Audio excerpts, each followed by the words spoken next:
I am going to teach you everything that you need to know about Kibble in Ark Survival Ascended, why you should use Kibble, understanding the Kibble Hierarchy system, and how to set up your own Kibble farm. Kibble is a dino superfood that you use to tame creatures. To show you how amazing Kibble is, let's look at dino taming. So here we're taming a Therizino, it's a level 140, and when taming it with Mejo berries we need 244 Mejo berries and almost 1400 narcotic, and at 1x rates it's almost going to take us just under 5 hours. With the berries we are only getting 89.1 effectiveness, so only gaining 62 levels. That means we're missing out on a potential bonus of 7 levels that we could have had to have a perfect tame. So you can see we need a lot of resources and a lot of time to make this tame happen. There are even issues with the next level of preferred taming food, which is crops. Feeding the Therizinosaur crops gives you a better effectiveness. We're getting 93.6, so a bonus 65 levels, but it doesn't give any bonus to time and resources. We still need a ton of narcotic and almost 5 hours to complete this tame. And here you'll see this is where Kibble shines. We need 19 Kibble to tame a 140 Therizino. We only need 243 narcotic because the taming time has massively reduced to only just over an hour. This gives you 4 more hours of your life to live, and you get a perfect tame with a bonus 69 levels. So that goes to show that taming with Kibble takes a lot less time and gives you better dinos. There's a few things you need to know in order to master Kibble. Just like the supply beacons and the gear in the game, there are tiers of Kibble. There are 6 different kinds of Kibble: basic Kibble, simple Kibble, regular Kibble, superior Kibble, exceptional Kibble, and extraordinary Kibble. Each different creature prefers a different kind of Kibble. How the tier system works is that the higher tier the Kibble is, the more creatures it's able to tame in the game. How the mechanic works is that the more low-end Kibbles will again tame the more easier and starter dinos. The higher tier Kibble is generally required for late game tames and big creatures. So if you have the highest tier of Kibble, you can use it in place of any other Kibble type and it will tame any creature. The second highest tier can be used in place of all those beneath it and it will still tame most creatures. The superior Kibble can be used in place of all those below it, same with the regular and simple and so forth, with the lowest tier being only able to be used on a couple of creatures. If you want to tame a Spinosaurus, you need to feed it exceptional Kibble. You can feed it exceptional or a higher tiered Kibble, but what you can't do is feed it a lower tiered Kibble. So you've knocked out a Baryonyx and you want to tame it. The Baryonyx's preferred Kibble is regular Kibble, so you can use regular Kibble and above. You can't use the lower tiers like basic and simple, and let me show you why. If you try and use a lower tiered Kibble, it will actually work against you. So with the Baryonyx here, we need regular Kibble, but we only actually have 2 types. We have simple and extraordinary Kibble. You can put the simple Kibble into its inventory and it will eat it. But look what happens. So you can see here that it ate 1 piece of Kibble. 1 piece of Kibble only gave it 0.4% taming, and its effectiveness has already dropped down to 96.2. When it ate the second piece, the taming only went up to 0.9 and the effectiveness dropped again. This means you'd have a terrible tame, you'd need hundreds of Kibble, and in fact it performs a lot worse than its next preferred food, which is prime fish meat. So let's look at what happens when you use the higher tier Kibble. So we'll put the exceptional Kibble in. This is higher than the one that it needs, and as you can see, its taming effectiveness is as close to 100% as you're going to get, and it's taming up a lot faster. The golden rule with Kibble is to always use the Kibble that's required by the creature, or you can substitute it with the tier above, but don't waste your time using a lower tiered Kibble. What is interesting is this same rule applies to Kibble for imprints. During the imprinting process for baby dinosaurs, they'll usually ask for a Kibble type. This one wants simple Kibble and we have it in the inventory. We feed it for the imprint. You can see here this saber wants simple Kibble, but if we don't have simple Kibble, you can actually use a higher tier to do the imprint. You can see here we put superior Kibble into the last slot of our hotbar and it accepted it for the imprint. So the higher the tier, the more versatile the Kibble. Now the tricky part is, how do you know which creature takes which kibble? And you're not expected to be an encyclopedia of Ark, and neither am I, so I'll recommend the two websites I use when finding out what kibble each creature takes. First website is the Ark Wiki, WikiGG. Search the creature and then on the right hand side it will tell you its preferred type of kibble. Even better is the website or phone app Dododex. You can simply look up a creature and it will tell you what its favorite kibble is and also how much kibble you will need based on your creature's level and your server's taming speed. For interest, here's a list of creatures that prefer the basic kibble. Here is a list of the creatures that prefer simple kibble. Here is the list of creatures that prefer regular kibble, and there's quite a lot of them.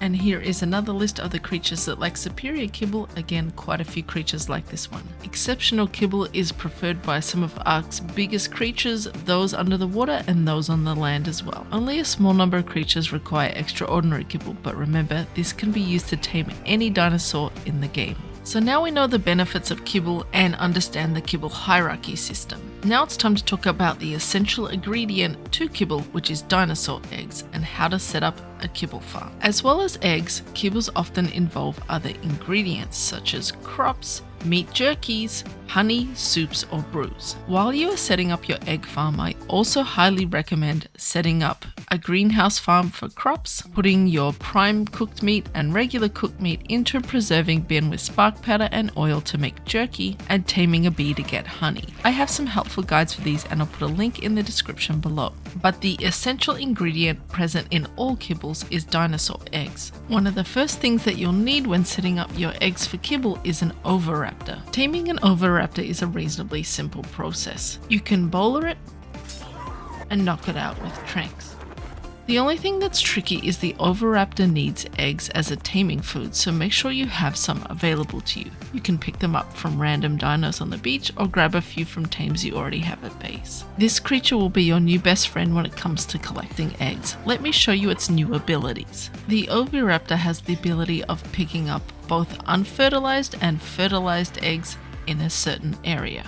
If you hold down the radial menu, you'll see an egg collection tab. It allows your oviraptor to pick up no eggs, unfertilized eggs, fertilized eggs, or both fertilized and unfertilized eggs. If you have level ups available, it's best to level up the melee damage. This will actually increase the range in which the oviraptor will pick up eggs from. Its weight stat doesn't matter anymore because it will over-encumber itself and still collect eggs. If you can tame a higher level oviraptor with a better melee stat, it will cover more range in your base. It's important to note that only the female dinosaurs can lay eggs. So if you want to set up an egg farm, ensure that you have many females of the creature you want. There are two things that you can do to increase a creature's egg-laying abilities, and that is to provide a mate boost. So make sure that you have one male available to the females that you have in your egg farm. This will increase the chance of it dropping more eggs more frequently. A mate boosted female will have a chance to lay an egg every 17 minutes. You can tell if a creature's been mate boosted if it has a pink love heart above its name. The second thing you can do is use your oviraptor's abilities. If you set your oviraptor's behavior to wandering, it provides a buff to dinos that reduces the egg laying timer from 17 minutes down to 11 minutes and 20 seconds. When your creatures have this buff, you'll see a flashing egg symbol below their name. When you enable wandering, your oviraptor could run off. What I like to do is fill it with stone to make sure it's encumbered before it starts collecting eggs. Let's take a look at the kibble types and what eggs are required to make them.